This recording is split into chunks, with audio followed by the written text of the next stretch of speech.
We're here to celebrate the kids or students at Ramona Elementary School for their participation in the Kids for Kids program through SoCalREN. I'm excited today to celebrate all of you for doing your part in saving our planet.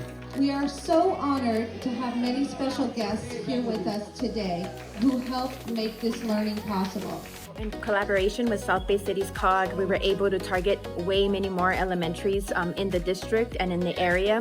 And with that, we were able to get 19 classrooms to be eligible, and we were able to give $19,000. Teachers enroll their classrooms into the program, and we have our Kids for Kids program managers, the instructors that come into the classrooms, give them a lesson, and they receive a kit.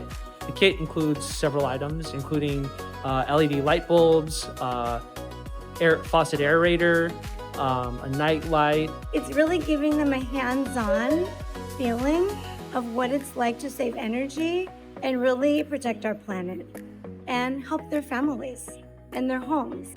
I'm excited about this challenge because I really like to see how the kids really embrace the concept of learning about energy and how they can put their part into using these materials. When this program was started, the vision was to not only help students, but to help teachers and to help the classrooms. So we created a program that is all about energy education and that can make these concepts very much accessible and easy. And so it was always meant to have a big impact. It was always meant to go beyond the student to their siblings, to their families, but we wanted to start in the classroom. I want to thank Ramona Elementary for having us and celebrating the students here, because they've done a wonderful job at participating and taking the initiative to be a part of a bigger goal in saving our planet.